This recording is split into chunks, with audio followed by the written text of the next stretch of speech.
Gail. Today, this passage is the number one quality for success. In talking about ideas that we want to pass along to our kids, in school and more importantly in the home, of all the qualities that parents can instill in children, which would you say is the most important? Sometime back, the editors of a business magazine conducted a survey on what qualities it takes to be successful. They didn't indicate what they meant by successful, but since the survey was by the editors of a business magazine, it was naturally assumed that what was meant is success in business.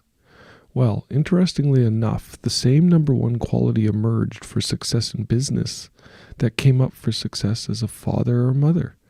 And do you know what that single quality is? One word: integrity. There are millions today who will laugh at that, but the odds are good that neither they nor their youngsters are doing too well. Children who are taught the importance of integrity never seem to lose it. It becomes a part of their being, their way of doing things, and more than anything else, it will guarantee their success in life as persons. Integrity is what a man wants in his wife and she in him. That's what we look for and hope for in a doctor or a dentist. The man who designs and builds our home, the man we work for, and the people who work under us. It's what we want more than anything else in a politician or in an appointed official, in judge and police officers. Integrity is honesty, but much more than the superficial kind of honesty that keeps a person from stealing or cheating.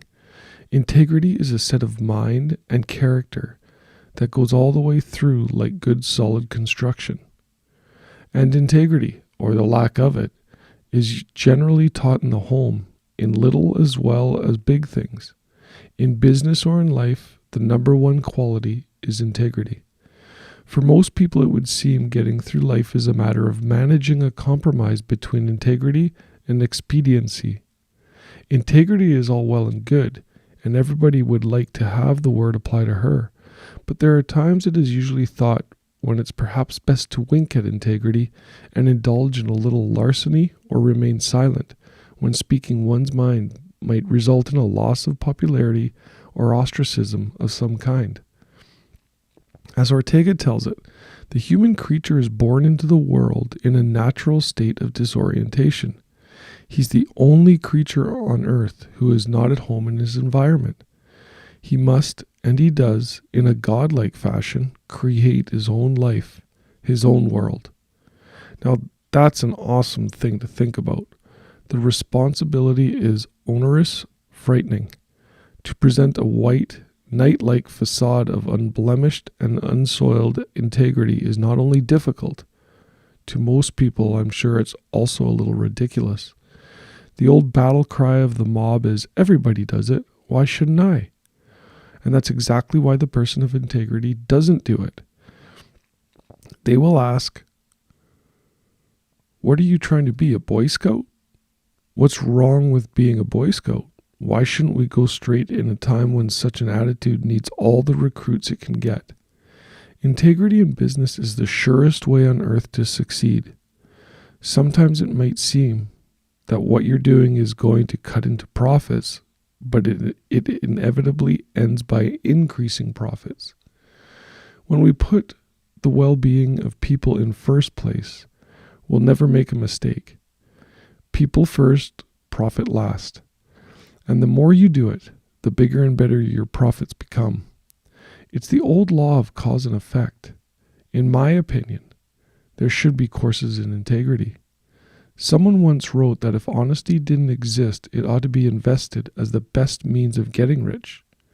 But kids don't learn integrity when they see their father bringing home loot from his place of employment, or bragging about how he cheated on his income tax, or lifting towels and other loose impedimenta from a hotel or motel room. In a product, a service, or a human being, integrity is priceless and can only lead to success in the long run.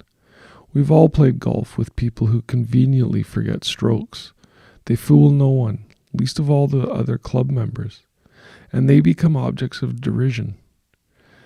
And every week we read we read in the newspapers of men, quite often in high places, whose lack of basic integrity has landed them in trouble with the law, with the resulting damage to themselves and the members of their family. They were not taught the importance of integrity as youngsters and failed to mature and learn the importance of it as adults. Fantastic passage today. I think, if you look into life and look at and question your own integrity at the deepest levels and even at the most minor little things, right? I love how he says, people taking home office supplies, the smallest little thing you'd never think about, but that's a show of integrity. It's a great reminder to go back and, think about things and look at our lives and see about how much integrity we have. What are we teaching our kids?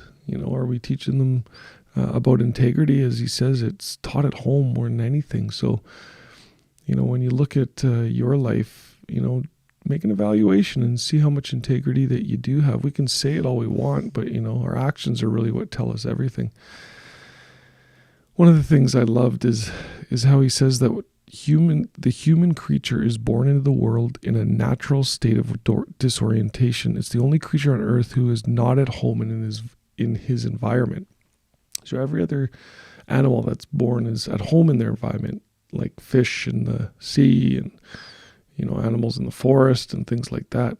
We're born into an environment that we just don't fit into. So we are, by necessity, creating our environment. And so the reality of it is we're the only creature with that ability to do that. And we have the hardware and the ability to build the software to do that, to create the life that we want. So, this brings the question of, well, how does integrity have anything to do with creation? Well, when you have that integrity, when you have that honesty, the universe, source, God will deliver to you quickly and fast. So take a little look at life, be a little bit critical on yourself and find out if you have the integrity that you really wish and that you want to share with people. You want people to look and go, that's an honest individual.